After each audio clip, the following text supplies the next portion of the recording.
Hello friends, welcome to target on family. दोस्तों, target on परिवार पे मैं आरपी मिश्रा आपका स्वागत करता हूं।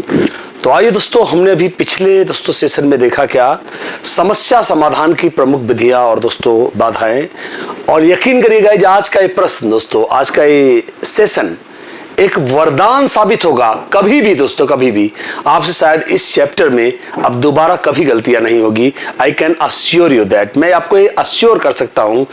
तो आइए दोस्तों, बिल्कुल समय नहीं लगाएंगे, मैं दोस्तों शुरू करने जा रहा हूं एक बहुत ही धुआंधार सीरीज समस्या समाधान पे। तो आइए दोस्तों, क्योंकि आपने थियरी पढ़ ली है तो यहां दोस्तों देखिए क्या कह रहा है। दोस्तों देखिए, इसका टारगेट गाइस, देखिए प्रश्न का जो मुख्य टारगेट है, जो प्रश्न का दोस्तों मुख्य टारगेट है वो ये है कि आप इसे अपने दिमाग में बैठा ले दोस्तों। और हम ऐसे बहुत इसको कोशिश करिए जीवन। देखिए, इससे पहले कि मैं आपको प्रश्न पढ़ूं, मैं चाहता हूं इसको अपने जीवन में तलाशिए। आप कोई और उदाहरण ढूंढिए। ये मैंने क्वेश्चन सब लिखे हुए दोस्तों, मेरे लिखे हुए क्वेश्चन है, ये सारे क्वेश्चन मैंने लिखे हुए हैं। तो हमारे कहने का मतलब दोस्तों, सीटेट में बहुत सारे प्रश्न से आए हैं। आप कोशिश करिए इसी से मिलते जुलते क्वेश्चन अपने जीवन में ढूंढिए। एक बार आप ये काम कर ले गए तो यकीन करिए बहुत ही मजेदार सेशन हो जाएगा। आइए क्या कह रहा है। ओके, एक बच्चा 10 अंकों के मोबाइल नंबर को 2-2 अंकों के 5 सेट बनाकर याद कर लेता है। यह समस्या समाधान की कौन सी विधि है? खंडन विधि, मौखिकीकरण विधि, ह्यूरिस्टिक विधि, त्रुटि और प्रयास विधि। दोस्तों एक मोटा मोटा अंतर गाइस, एक मोटा मोटा। मैं चाहता हूं इसको एक बार आप बताएं तो मुझे भी अच्छा लगेगा और आपको भी अच्छा लगेगा। तो मैं चाहूंगा एक बार सभी भाई बहन दोस्तों एक बार इसके प्रश्नों को बताएं। दोस्तों हमने पढ़ा हुआ है, यस करें गुरुजी, हम समझ गए हैं। देखिए आज हमने सभी लोग से उत्तर आना शुरू हो चुका है। मैं जानता हूं कि दोस्तों लास्ट टाइम थियरी में इसको हमने बहुत ही अच्छे से, यस करें आरपी सर, क्लियर है। हमने दोस्तों आपको बहुत अच्छे से समझाया दोस्तों। ऐसी यह विधि नियर अबाउट हम लोग अपने मैक्सिमम केसेस में दोस्तों कई जगहों पर हम इस विधि का इस्तेमाल करते हैं। यस करें, जैसे दोस्तों गेस करिए क्या। यस गाइस, वेरी ट्रू, खंडन विधि। खंडन means when there is a large problem, जब एक बहुत बड़ी समस्या है और बच्चा उसे पूरे बड़े बड़े टुकड़ों में दोस्तों नहीं सॉल्व कर सकता, तो उसे हम लोग उस आसानी के लिए दोस्तों छोटे छोटे टुकड़ों में तोड़ के सॉल्व कर लेते हैं। जैसे मैंने आपको बोला था लास्ट टाइम लेक्चर में क्या, जब हम लोग दोस्तों बड़ी कविताओं को पढ़ते हैं, जब बड़ी बड़ी पोएम्स को याद करिए, ट्विंकल ट्विंकल या बड़े बड़े पोएम्स को, तो हम लोग 2-2 4-4 लाइंस करके बड़ी बड़ी पोएम्स को याद कर लेते थे। यह कहलाता है दोस्तों चुंकिंग मेथड। वर्णमाला दोस्तों, वर्णमाला हमें कैसे सिखाई जाती है? हमको आपको ABCD, क ख अ आ इ ई ये सब हमको टुकड़ों में सिखाया गया। क ख सिखाया गया, ग घ सिखाया गया, तोड़ तोड़ के पूरी वर्णमाला एक दिन में बच्चा नहीं सीख लेगा। This is known as chunking method. Yes करिए आरपी से समझ गए, फिर आगे चले दोस्तों। ये रहा हमारा दोस्तों पहला क्वेश्चन और उम्मीद करता हूं दोस्तों एक बहुत ही धुआंधार प्रश्न रहा। और अगला चलिए दोस्तों, क्वेश्चन नंबर क्या कह रहा है। राजेश जो कि एक दुकानदार है दोस्तों, देखिए क्या कह रहा है। राजेश जो कि एक दुकानदार है, मौखिक रूप से ग्राहक द्वारा खरीदे गए सामान का बिल तैयार कर देता है। यह समस्या समाधान की कौन सी विधि है? ऑप्शन ए समरूपी विधि, मौखिकीकरण विधि, ह्यूरिस्टिक विधि, त्रुटि एवं प्रयास विधि। इसके लिए हाँ दिखाऊंगा दोस्तों। मैं चाहता हूं इसको रोज जीवन दोस्तों, दैनिक जीवन में कोशिश करिए, अपने दैनिक जीवन में इसे रोज तलाशिए कि आप इसे कहां यूज करते हैं। मेरे ख्याल से तो आप इस बात को समझ गए होंगे। क्या कह रहा है, राजेश जो कि एक दुकानदार है, मौखिक रूप से ग्राहक द्वारा खरीदे गए सामान का बिल तैयार कर देता है। यह समस्या समाधान की कौन सी विधि है? अब भाई देखिए ना, खुद समझिए, अर्थ का अनर्थ मत करिए जो प्रश्न में नहीं कहा गया है।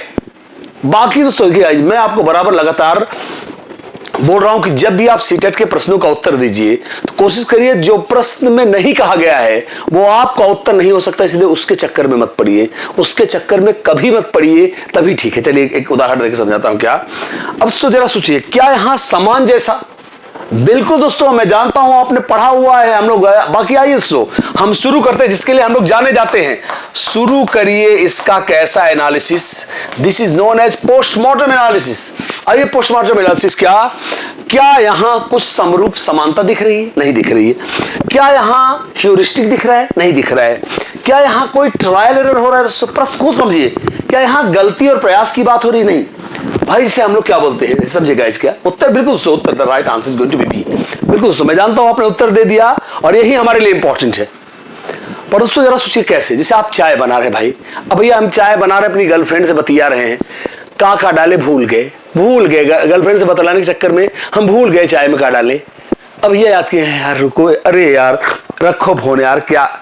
अब उधर से गर्लफ्रेंड बोली क्या हुआ, अरे यार चाय बना रहे थे क्या, रुको बताए चीनी तो डाले हैं, चाय पत्तियां तो करिया दिख रही, पनीर हाँ, अदरक नहीं डाले। यह कहलाता है दोस्तों मौखिकीकरण विधि। क्या, जब बिना किसी पेन पेपर पेंसिल का सहारा लिए व्यक्ति मुंहजुबानी किसी समस्या को सॉल्व कर दे तो ऐसी विधि को हम कहेंगे क्या, मौखिकीकरण विधि। यस करें गुरुदेव, समझ गए हैं। And the right answer is going to be B for Bombay. आगे चलेंगे, क्वेश्चन नंबर नेक्स्ट करा क्या कह रहा है, फरीद को। तो देखिएगा सी टेट दोस्तों बढ़िया, मतलब अच्छे वाले दोस्तों, अच्छे वाले। ये दोस्तों टिपिकल एनसीईआरटी बेस्ड है, ध्यान रखिएगा, ये पूरा लेक्चर एनसीईआरटी बेस्ड है। क्या कह रहा है, फरीद को एक पत्र लिखना है, इसलिए वह पत्र लिखने के लिए जरूरी सामान जैसे पेन पेपर आदि खोज रहा है। मैंने आपको पढ़ाया हुआ है और उम्मीद करता हूं कि आप इसका बहुत अच्छा उत्तर देंगे। क्या आदि खोज रहा है, इसे समस्या समाधान की कौन सी विधि कहा जाता है? समरूपी विधि, मौखिकीकरण विधि, ह्यूरिस्टिक विधि, साधन साध्य विश्लेषण विधि। किसके लिए? हाँ दोस्तों मैंने बताया हुआ है और मैं यहां आपको दोस्तों फिर से बोलूंगा, मैं चाहूंगा कि आप दोस्तों ऑप्शन रिजेक्ट करना सीखिए। फिर से शुरू करिए दोस्तों, फिर से शुरू करिए। Let's call it postmortem analysis. दोस्तों क्या पोस्टमार्टम एनालिसिस? दोस्तों पोस्टमार्टम एनालिसिस देखेंगे सही। पोस्टमार्टम एनालिसिस दोस्तों क्या है जरा बताइए, मैं चाहूंगा एक बार आप भी ट्राई करें। सही एक एक ऑप्शन दोस्तों जरा सोचिए भाई। अगर आप बताइए हमको किसी को गोली मारनी है धाएं, तो हमको क्या चाहिए भाई? सिंपल सी बात, हमको गन चाहिए भैया। एक आदमी को 2 लाठी मारना है तो हमको लठिया चाहिए तभी तो मारेंगे। हमें एक आदमी को चाकू मारना है, हमें चाकू चाहिए। हाँ भैया अब जरा सोचिए, हमको शहर जाना है, बाइक चाहिए भैया। कहने का अर्थ है अगर लक्ष्य प्राप्त करने के लिए जो औजार चाहिए, सी टाइप का क्वेश्चन मैंने कल थियरी में ही आपको बताया था क्या कि भैया अगर एक आदमी को दीवार में कील ठोकनी है तो भैया बताओ कील ठोकना उसका लक्ष्य है, ये उसकी समस्या है, कैसे ठोके? अब अगर उसे एक हैमर मिल जाए, हैमर हथौड़ा, एक हथौड़ी मिल जाए तो दोस्तों वो उसी से उसे ठोक देगा। यह कहलाता है, यस वेरी ट्रू, साधन साध्य। अगर लक्ष्य साध्य पाने का हमको साधन मिल जाए, औजार मिल जाए, तो हम उस समस्या को बहुत अच्छे से सॉल्व कर लेंगे। यह कहलाता है साधन साध्य विश्लेषण विधि। यस करें गुरुदेव, समझ गए हो क्या ये?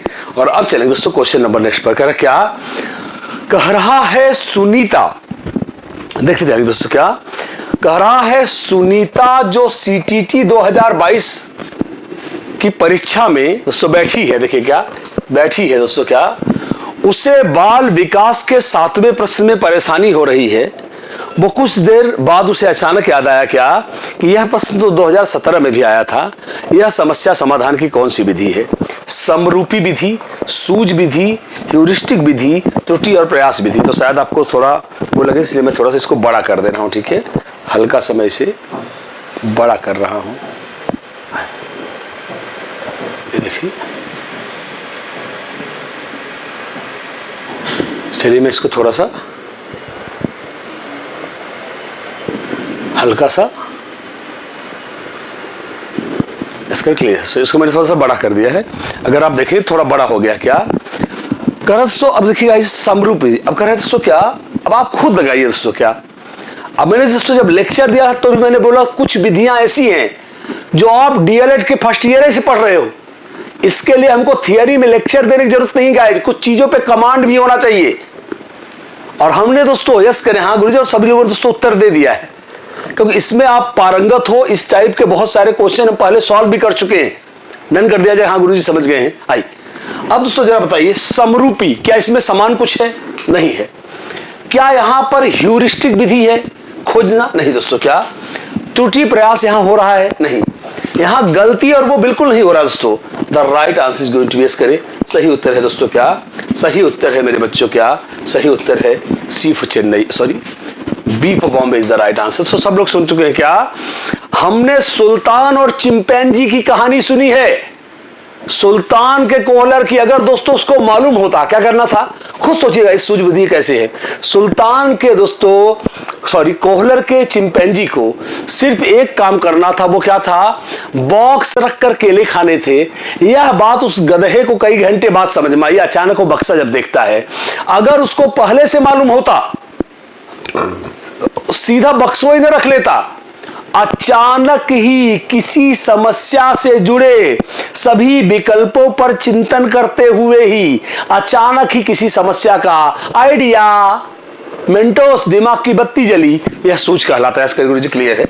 आएगा क्या कह रहा है, माध्यमिक स्तर। दोस्तों ये भी जबरदस्त गाय, ये भी एकदम जबरदस्त। इसको दोस्तों एक फाइनल टच मानिएगा इस लेक्चर को। क्या कह रहा है, माध्यमिक स्तर पर एक छात्र कौन सी संख्या 5 से विभाजित होती है, यह जानने के लिए प्रश्न के विकल्प से ही बिना भाग दिए उत्तर निकाल लेता है। इसे कौन सी विधि माना जाएगा?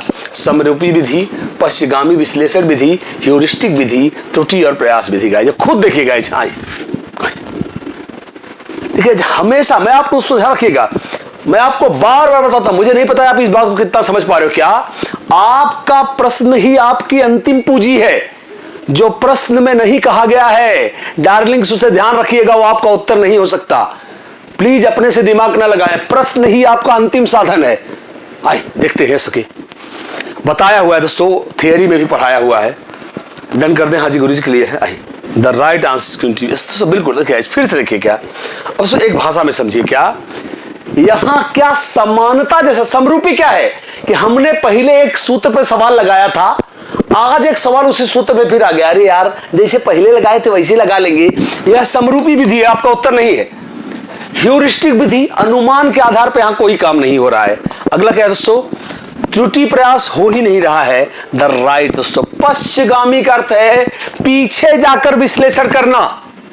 अब आपको गुरुजी पीछे जाकर विश्लेषण करना क्या है, किसी सवाल के शुरुआत से नहीं अंत से शुरू करना। आप जरा सोचो, अगर प्रश्न आया, खुद कल्पना करो, क्या पश्चिगामी मतलब दोस्तों पीछे की तरफ से समस्या सॉल्व करना। भाई कहने का अर्थ क्या है, एक तुम सवाल लगा रहे हो जिसमें प्रत्येक विकल्प पूछा है, क्या इसमें से 5 से कौन सी संख्या विभाजित होगी। 12 12 18 18 अंकों की संख्या है, 4 18 18 अंकों की संख्याएं, समझ रहे हो। उसको भाग देने में 200-300 साल लगेगा और गलत हो जाएगा। इसलिए हम भाग पहले ए देखें 5 से विभाजित होती है कि नहीं, भैया बी देखें। यहां तुम सीधा देखोगे किसके अंत में 0 है, किसके अंत में है 5, क्योंकि जो 0 5 होगा वही 5 से विभाजित होगा। जिसके अंत में आया खटाक से तुम उसे टिक कर दिए। यह कहलाता है पश्चिगामी। यहां भाग देकर थोड़ी शुरू से देखोगे। जैसे मैंने आपको उस दिन क्या बोला था, पुलिस वाले जब किसी लाश को पाते हैं तो लाश क्या है, क्राइम का अंत है। वहां से पीछे की ओर जाते हैं, कौन कौन रिश्तेदार ने कॉल किया था। यह पश्चिगामी विश्लेषण विधि है। मेरे ख्याल से मैंने आपको बहुत बढ़िया उत्तर बता दिया और आप इस बात को समझ गए। लर्न करिए, क्लियर है। और अब चलिए दोस्तों क्वेश्चन नंबर नेक्स्ट पर क्या कह रहा है, निम्न में से दोस्तों देखिए, चलिए क्या कह रहा है, निम्न में से कौन सा तत्व समस्या समाधान में बाधक होगा। पढ़ते जाइएगा। क्या कारण एवं प्रभाव, त्रुटि और प्रयास, मोर्चाबंदी, सूझ। हमेशा दोस्तों प्रश्न है तो उत्तर भी है। यूज करिए, प्रश्न में ही उत्तर होता है। यह कहलाता है पोस्टमार्टम एनालिसिस। पोस्टमार्टम एनालिसिस है। पोस्टमार्टम कहते हैं प्रश्न की धज्जियां उखाड़ फेंकना। इसे बोले पोस्टमार्टम एनालिसिस क्या है, प्रश्न की धज्जी उड़ा देना। मैं चाहूंगा दोस्तों सभी भाई बहन मुझे बताएं कहां तक क्लियर है, फिर आगे चलेंगे। आइए अब चलिए बताइए, जब तुम कारण और प्रभाव ही जान लोगे तो समस्या में क्या है। बिल्कुल सही, सब जानते हैं, इसको हम लोगों ने लिया हुआ है। क्या जब तुम यार कारण प्रभाव जान जाओगे, अगर बताओ भैया आरपी सर को बुखार काहे आ रहा है, अगर तुम कारण जान जाओगे दवा देके ठीक नहीं कर दोगे। अर्थात ये तो समस्या समाधान है, ये बाधा थोड़ी है। त्रुटि प्रयास आप पहले ही पढ़ चुके हो कि भैया त्रुटि प्रयास समस्या समाधान की विधि है, अर्थात ये भी आपका उत्तर नहीं होगा। अगला क्या है भैया, सूझ। अभी तुम ही तो पीछे पढ़े हो, अचानक उत्तर आया बाल मनोविज्ञान, वो जो आपने पीछे सीटेट वाला पढ़ा, तो भैया सूझ तो समस्या समाधान की विधि है। तो जब तीनों रिजेक्ट हो गए तो यही है क्या सी, मैंने क्या बोला, मोर्चाबंदी क्या है डार्लिंग्स। मैंने क्या बोला भैया जमीन को लेकर झगड़ा हो गया है। राम क्या बोल रहा है, नहीं नहीं भैया गांव वाले हैं पंचायत करने। अरे भैया दुई दुई बित्ता दुई अंगुल तुम ही पीछे चले जाओ। नहीं नहीं मैं क्यों पीछे जाऊं श्याम, मैं क्यों पीछे जाऊं। अरे भैया तो जब राम श्याम रमेश सुरेश गीता सुनीता कोई भी भैया एक कदम तुम पीछे हटने के लिए तैयार नहीं हो तो भैया न तुम पीछे हट रहे हो न हम पीछे भैया, तो हम दोनों लोग अड़े हैं अपने जीत पर। इसे मोर्चाबंदी, खुद ही दिमाग लगाओ। जब दोनों पार्टियां जीत पे अड़ी हैं तो कहां से समस्या समाधान में बाधा आएगी दोस्तों, कहां से समस्या समाधान आएगा, अर्थात इससे समस्या समाधान में बाधा तो आएगी। So the right answer is going to be C for Chennai is the right answer. आगे चलेंगे क्वेश्चन नंबर 2 नेक्स्ट क्या कह रहा है एक छात्र दोस्तों, क्या कह रहा है एक छात्र फेल होने के बाद भी, इतनी कॉमेडी है दोस्तों देखिएगा। मैंने बोला लेक्चर दोस्तों कपिल शर्मा के शो जैसा है, ये है असली सीडीपी पढ़ना और पढ़ाना। करा क्या, एक छात्र फेल होने के बाद भी अपनी रणनीति नहीं बदलता चाहता, यह क्या कहलाएगा, लचीलापन, आधुनिकता, अनम्यता, सूझ। गेस करें क्या ही जबरदस्त हो। ये है जो सीटेट का ओरिजिनल लेवल है, यही है जो घुमा घुमा के प्रश्न पूछता है और यही वो एरिया है जहां बार बार लोग डिस्टर्ब होते। डन कर दे खासर क्लियर। अब दूसरी सोचिए क्या कह रहा है कि 3 साल से हम भैया एसएससी का एग्जाम दे रहे हैं, 3 साल से हम फेल हो रहे हैं, पर गांव वाले क्या बोल रहे हैं, भैया यार तो बहुत लंबा लंबा उत्तर निकालता है मैथ्स में, भाई शॉर्ट ट्रिकी मैथ्स लगा। हम क्या बोल रहे हैं, नहीं चाहे जो हो जाए पुष्पा नहीं झुकेगा साला। भैया ये है इसका उत्तर, यस लिखा है इनफ्लेक्सिबिलिटी, इसे बोलते हैं, इसी का दूसरा नाम है रिजिडिटी। क्या रिजिडिटी, जैसे क्या बोलते हैं भैया गांव की भाषा में 100 जूता खाए तमाशा घुस के देखे। 3 बार फेल होने पुष्पा, ये फिल्म में अल्लू अर्जुन के ऊपर अच्छा लगता है, फिल्म की बात अलग है, वो काल्पनिक कहानी है। रियल लाइफ में एक आदमी कह रहा है, अब इसको कितना मजा किया समझो। हाँ, एक आदमी 7 फीट का पहुंच गया, दरवाजा है 5 फीट का। सब लोग क्या बोल रहे हैं, भाई थोड़ा झुक के आ जाओ, नहीं आपका सरवा फूट जाएगा। नहीं पुष्पा नहीं झुकेगा साला, जा रहा है पुष्पा नहीं झुके। अरे तो क्या सरवा फोड़ डालोगे अपना, यहां झुक जाना ही भलाई है। सो यह कहलाता है, अगर हम झुक जाए तो क्या है, लचीलापन, आधुनिकता, सूझ। पर भैया नहीं झुकोगे, अनम्यता, किसी बिंदु पर पहुंचकर दोस्तों वहां से चेंज के लिए रेडी न होना। तुम ही बताओ यार यहां समस्या, ये सब दोस्तों क्या, ये सब एनसीईआरटी के पॉइंट है क्या, ये सब समस्या समाधान की क्या है, बाधाएं हैं। डन करें गुरुदेव क्लियर है। क्वेश्चन नंबर 2 नेक्स्ट कर क्या कह रहा है, अलग अलग, जबरदस्त गाइस, क्या अलग अलग परिस्थितियों में व्यक्ति द्वारा एक ही तरीका समस्या समाधान के लिए प्रयोग करना क्या कहलाता है, प्रतिक्रिया समुच्चय, आंकड़ों का अभाव, मोर्चाबंदी, सूझ। इसका गुरु जी समझ गया भाई, जिसे आपने उसको बिल्कुल हम लोगों ने बताया गाइस, और बहुत आता है। मैं चाहूंगा दोस्तों इसको अपने डायरी में आप नोट करिएगा, आई मीन अपने नोट्स में इसको कहीं लिख लीजिएगा, ये प्रश्न में लिख लीजिएगा और व्याख्या सुन के लिख लीजिएगा। कई लोग से इसमें काफी ज्यादा प्रश्न आए हैं इससे, तो मैं चाहूंगा इसको हम लोग सही से उत्तर दें। हाँ आइए, मैंने आपको उसको क्या बोला कि भैया आंकड़े का अभाव, तो ऐसा कुछ है नहीं, मोर्चाबंदी नहीं है, सूझ नहीं है, तो उत्तर क्या है दोस्तों, प्रतिक्रिया समुच्चय। मैंने क्या बोला था, हर धान 5 रुपए पसेरी।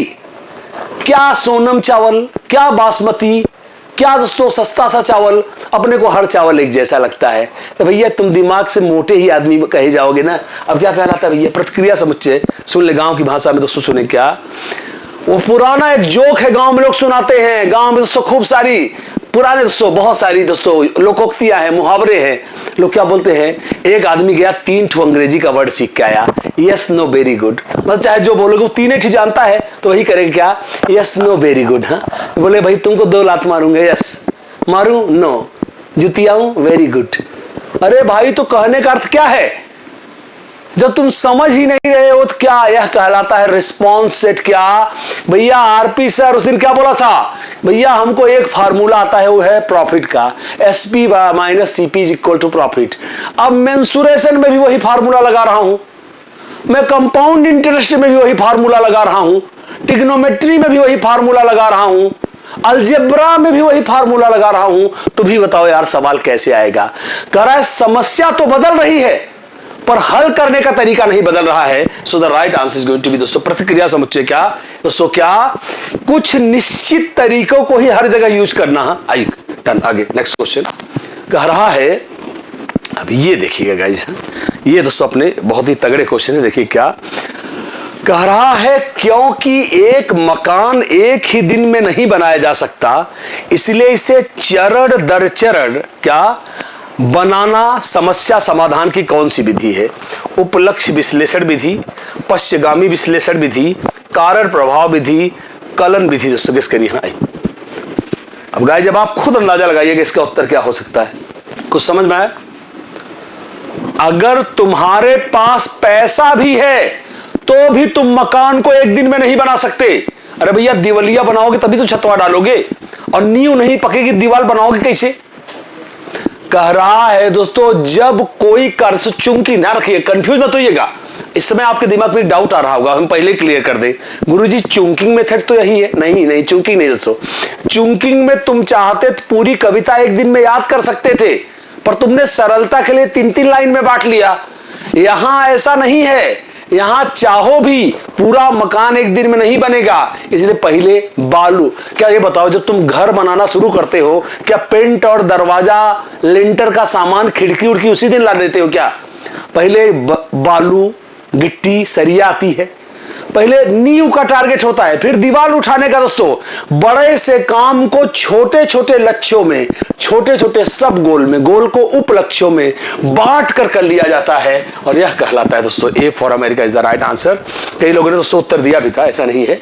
ओके डन, इसके यहाँ कर क्लियर है। बहुत बढ़िया दोस्तों, हम लोग काफी बढ़िया यहाँ पे चले गए हैं।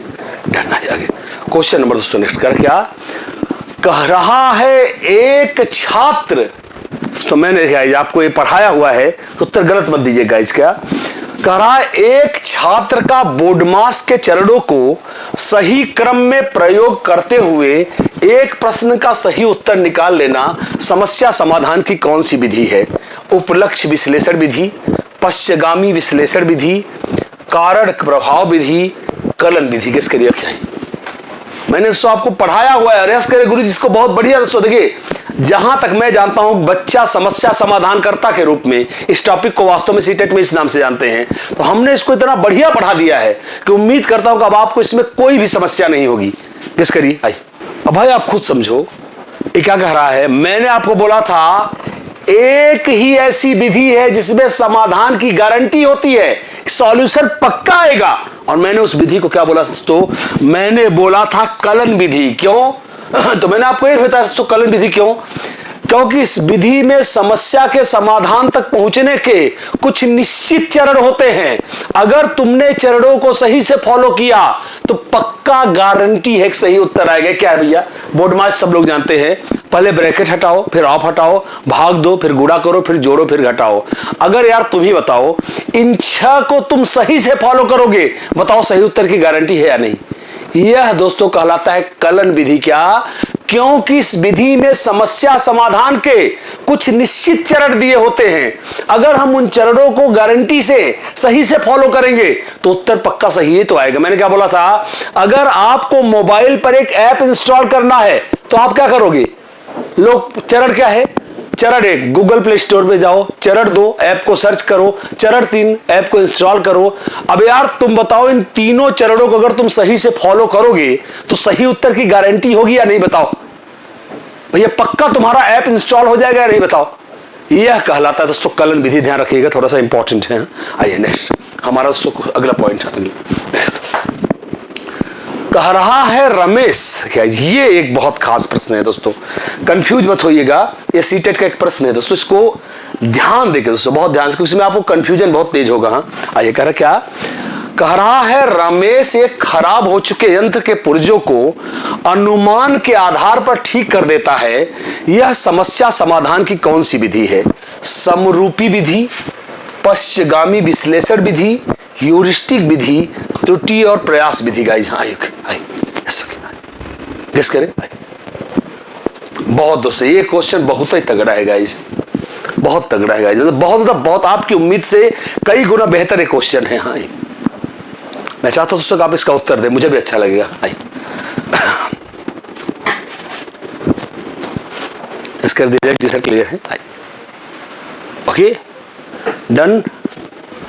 सभी भाई बहन दोस्तों मैं चाहूंगा एक बार बिंदास उत्तर दे दोस्तों, बिंदास। हाँ जी दोस्तों ये बात तो समझ गए आपके दिमाग में दोस्तों, ये दोनों तो आ ही नहीं रहा है, इसका गुरु जी समझ गए हैं दोस्तों। सही उत्तर क्या है दोस्तों? क्या आपको कंफ्यूजन हो रहा होगा दोस्तों तीसरी और चौथी में दोस्तों? वैसे तो आपने जब थियरी पढ़ी होगी तो मैंने थियरी बताया था the right answer is going to be C for Chennai दोस्तों। अब आपके दिमाग में आ रहा होगा आरपी सर क्यों? तो ध्यान सुनिए दोस्तों।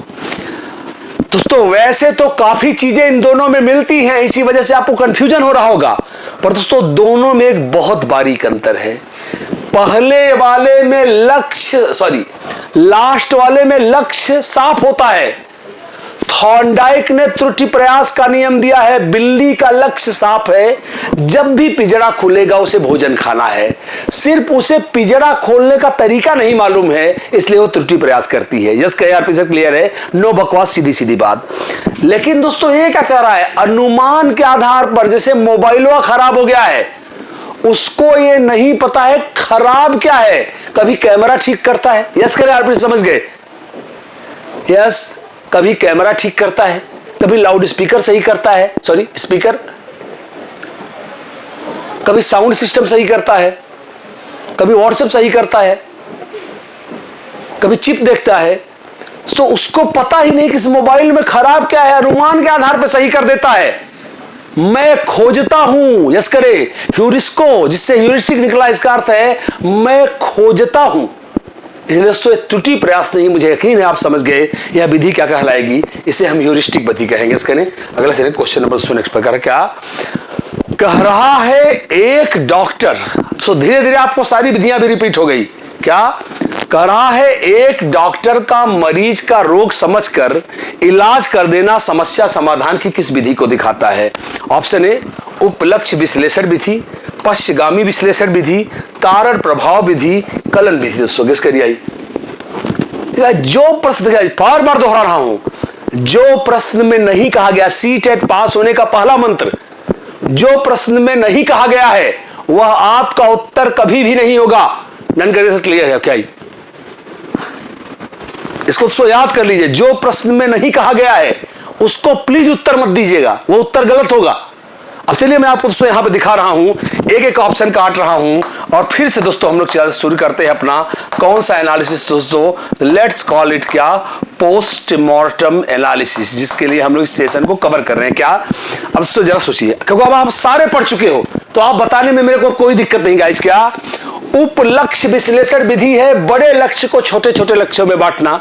यहां भैया एक दिन में टेस्ट करना है, दवा देना है, 50 दिन में दवा नहीं दोगे, अर्थात ये गलत है। इसका गुरु जी समझ गए। ऑप्शन को विद लॉजिक, तर्क के साथ ऑप्शन को मैं रिजेक्ट कर रहा हूं। अगला क्या है, पश्चिगामी, समस्या के अंत से शुरू करना। दोस्तों बिल्कुल भी गलत है।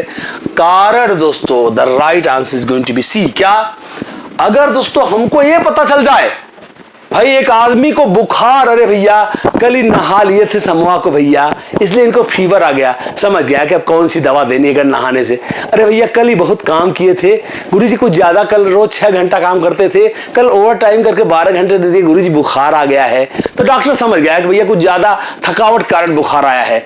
तो अगर हम कारण समझ जाए तो इलाज करना, समस्या का समाधान करना दोस्तों बहुत ही सही हो जाएगा। इसलिए यह विधि ना तो उपलक्ष्य है ना तो पश्चिगामी है, कलन जैसा इसमें कुछ है ही नहीं। So the right answer is going to be C for Chennai. इसका गुरुजी समझ गए, फिर आगे चलेगा नेक्स्ट पॉइंट पर। हाँ अगला क्वेश्चन नंबर दोस्तों क्या 13वां, क्या समस्या समाधान के दौरान एक छात्र का एक बिंदु पे आकर अटक जाना किस बाधा को दिखाता है? प्रतिक्रिया समुच्चय, क्रियात्मक जड़ता, मोर्चाबंदी, सूझ। दोस्तों धीरे धीरे पूरे के पूरे ऑप्शन रिजेक्ट कर दिए दोस्तों, इकट्ठा कर दिए। क्या आई कह रहा है, समस्या समाधान के दौरान एक छात्र का एक बिंदु पर आकर अटक जाना निम्न में से किस बाधा को दिखाता है? अब दोस्तों इसको देखिए, क्या हम सब पढ़ चुके दोस्तों, सूझ तो समस्या समाधान की विधि है, तो बाधा बन नहीं सकती, तो कट गया। अब बचे 3 दोस्तों। क्या अब भैया मोर्चाबंदी, 2 पार्टियां होगी तो मोर्चाबंदी होगी।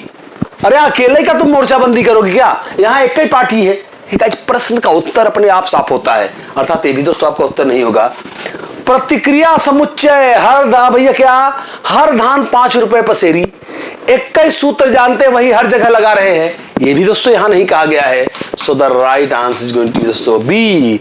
कहते हैं भैया खूंटा गाड़ दिया तो गाड़ दिया, अनपट निपट गंवार। अब क्या बोल रहे हैं, भाई कहां जा रहे हो? सर 2 घंटे में बंबई पहुंचना है सर। क्या भैया ठीक है, का है, कैसे जा रहे हैं? सर पैदल जा रहे हैं, 2 घंटे में बंबई से आ जाए। अरे पगले, 2 घंटे में कोई मुंबई से? भैया फ्लाइट ले लो, फ्लाइट ले लो। नहीं जी हम तो पैदल ही जाएंगे। लो अजीब ही कहानी हो। जब भैया तुम अपने आप को बदलने के लिए तैयार नहीं हो, एक कई जगह ठप हो गए हो, समस्या दुनिया 10 कदम आगे निकल गई है, तुम वहीं वहीं अटके हो, तुम ही बताओ यार समस्या का समाधान कहां से होगा? एक ही बिंदु पर लिखा है जड़ता, जड़ता फिक्स, इंग्लिश देखिए समझ में आ रहा है, फिक्स्डनेस, क्या फिक्स्डनेस, खूंटा गाड़ दिया तो गाड़ दिया, इसका आंसर क्लियर है। आइए अगला क्वेश्चन सुनो। कह रहा है निम्न में से, देखें क्या, निम्न में से समस्या समाधान के बारे में क्या सत्य है? कह रहा है इनमें से समस्या समाधान में क्या दोस्तों, क्या आइए क्या असत्य है? पहला, समस्या काल्पनिक और वास्तविक दोनों हो सकती है, मैंने आपको ये थियरी में पढ़ाया हुआ है।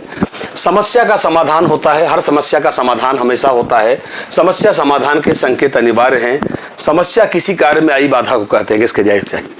मैंने तो आपको पढ़ाया हुआ है, तो मैं यहाँ एकदम सही उत्तर की उम्मीद कर रहा हूं दोस्तों। क्या सिर्फ और सिर्फ पूरी तरह से सही उत्तर की उम्मीद कर रहे हैं आरपी सर, और आपको उत्तर देना चाहिए। मैंने यहां से क्लियर कहे, मैंने ही दोस्तों कल आपको पढ़ाया है कि भैया समस्या काल्पनिक हो सकती है, समस्या ससुरी वास्तविक भी हो सकती है, पर दर्द दोनों में बराबर है। बच्चे की फीस भरनी है, पैसा नहीं है, ये वास्तविक समस्या है। एग्जाम में जो गणित में क्वेश्चन आया है, राम ने श्याम को 500 रुपया दिया, 10% की दर से 5 साल का ब्याज निकालो, तो रियल में पैसा नहीं दिया है, पर उत्तरवा नहीं आएगा तो उतना ही कष्ट होगा जितना बच्चे की फीस के पैसा ना होने पर होगा। इसलिए दोस्तों कभी गलती से आपके दिमाग में आ रहा होगा, अरे सर काल्पनिक समस्या में कौन सा कष्ट है, उतना ही कष्ट है, इसका गुरुजी समझ गया कि। अगला, समस्या समाधान दोस्तों अर्थात सही है, आपका उत्तर नहीं है। समस्या समाधान कल मैंने ही पढ़ाया है, एक पेन का दाम ही तो संकेत है जिसपे 10 पेन का दाम निकालोगे। एक पेन का दाम 2 रुपये है, 10 पेन का दाम बताओ, 20 रुपया का सरल उत्तर तभी तो निकाल पाओगे जब एक पेन का दाम प्रश्न में ही उत्तर का क्लू रहता है, संकेत रहता है, समझ गए हैं? इसके गुरुजी समझ गए दोस्तों, अर्थात ये भी दोस्तों आपका उत्तर, ये भी सही, ये भी आपका उत्तर नहीं होगा। समस्या अड़चन होती है। बी दोस्तों मैंने ही आपको बताया है, हर समस्या का निष्कर्ष होगा पर हर समस्या का सॉल्यूशन नहीं होगा। ऐसे बहुत सारी समस्याएं हैं, जैसे भैया कई सभ्यताओं की पुरानी लिपियां आज तक पढ़ी ही नहीं जा सकी, समस्या है पर सॉल्यूशन नहीं है। भैया मानो हमारे पूर्वज जो मर चुके हैं वो कैसे जिंदा होंगे, समस्या है पर सॉल्यूशन नहीं है। ऐसी बहुत सारी समस्या है, कोई जरूरी नहीं है कि ब्रह्मांड में हर समस्या का क्या हो, सॉल्यूशन हो। जैसे गुरुदेव समझ गए हैं। और अब दोस्तों लास्ट में कर क्या, निम्न में से देखते चलिए दोस्तों, क्या निम्न में से कौन सा समस्या समाधान का चरण नहीं है? ऑप्शन ए, समस्या की जानकारी, आंकड़े इकट्ठा करना, विकल्पों पर मंथन करना, समस्या का अर्थ शब्दकोश में खोजना। करें निम्न में से कौन सा समस्या समाधान का चरण नहीं है? देखिएगा, करें इनमें से कौन सा समस्या समाधान का चरण नहीं है? भाई इसके देखिए, इसके लिए कोई चरण पढ़ने की जरूरत नहीं गाइस, कॉमन सेंस में आप खुद चरण निकाल सकते हैं। यस कर दे, यहां से क्लियर है। आइए अब भाई एक बात बताओ, अगर तुम्हारे पास कोई समस्या आई है, जैसे मान लो भैया मेरे पास समस्या ये है कि मेरा ये मोबाइल से कॉल क्यों नहीं हो रहा है, पहले ही तो जान लो समस्या क्या है, कॉल क्यों नहीं हो रहा है, अर्थात ये पक्का आएगा, अर्थात ये आएगा तो आपका उत्तर है नहीं। आंकड़े इकट्ठा करना, मोबाइलवा खराब है, स्पीकर खराब है, कमरवा खराब है, कहां खराब है, इसको पता करना तो आंकड़े इकट्ठा पड़ेगा, ये भी आएगा, ये भी सही है। विकल्पों पर मंथन करना, कैसे सही कर सकते हैं, फलाना करके। भाई एक समस्या को सॉल्व करने से भैया का नाश्ते में खाएं, जलेबियों खा सकते हो, पकौड़ा खा सकते हो, समोसा खा सकते हो, चाट खा सकते हो, अब भैया ये इतनी सारी गोलगप्पे खा सकते हो, कई विकल्पों में से कौन सा खाएं? तो सिंपल सी बात है, विकल्पों पर चिंतन करोगे, पर एक बताओ लिखा है क्या, दो दो कितना होता है, तो क्या डिक्शनरी देखोगे? So D is the right answer. क्या हर समस्या का अर्थ के लिए डिक्शनरी उठाने की कोई जरूरत नहीं है? जस करें हाँ गुरुजी क्लियर है। तो बताएं गाइज, उम्मीद करता हूं दोस्तों कि बहुत ही मजा आया होगा। बहुत दोस्तों उम्मीद करता हूं कि सेशन बहुत बहुत क्रिएटिव रहा होगा। आई होप कि गाइज आपने इस सेशन को बहुत अच्छे से एंजॉय किया होगा। दीपावली दोस्तों दीपावली खुशियों का त्योहार है, सीजन चल रहा है दोस्तों, और मैं चाहता हूं भाई सभी भाई बहन खुश रहें। अगले वर्ष में दोस्तों इस सीजन में आप हाथ में एक नौकरी रखें और जरूर दीपावली खुशियों के साथ मनाएं दोस्तों। मैं आरपी मिश्रा दोस्तों शुभकामनाएं देता हूं, ढेर सारी शुभकामनाएं दोस्तों इस त्योहार की। और दोस्तों बताइएगा कैसा है सेशन लगा दोस्तों, जरूर इसका दोस्तों हो सकता है कुछ भाइयों ने ना देखा हो, please watch the theory lecture of this part. दोस्तों मैंने इसको बहुत प्लान करके बनाया है, पीछे लेक्चर है और ये दोस्तों इसका एमसीक्यू है। और दोस्तों इसी तरह से अगले सेक्शन में भी थियरी और एमसीक्यू दोनों मिलेगा। तो चलिए गाइस, एक नई शुरुआत है, एक नया प्रयास है, जरूर बताइएगा कि आरपी सर का प्रयास कैसा लगा। और दोस्तों इस सेशन के लिए दोस्तों अपने मैक्सिमम कमेंट मुझे दीजिएगा और बताइएगा कि मैंने कैसा किया है। उम्मीद करता हूं दोस्तों इस टॉपिक में आपको कोई दिक्कत नहीं होगी, और अगर इससे क्वेश्चन आता है सीटेट में, you would be able to cross, आप इसे पार करने में सफल रहेंगे। तो चलिए guys, thank you, thanks a lot for watching this session. Thank you. मुस्कुराते रहिए, प्रकाश फैलाते रहिए, दिवाली की तरह दोस्तों, दिवाली की तरह प्रकाश फैलाते रहिए। पटाखों से बचिए, शोर शराबे से बचिए, दीप का त्योहार मनाइए, विस्फोट का त्योहार मत मनाइए। Love you guys, thanks a lot, thank you.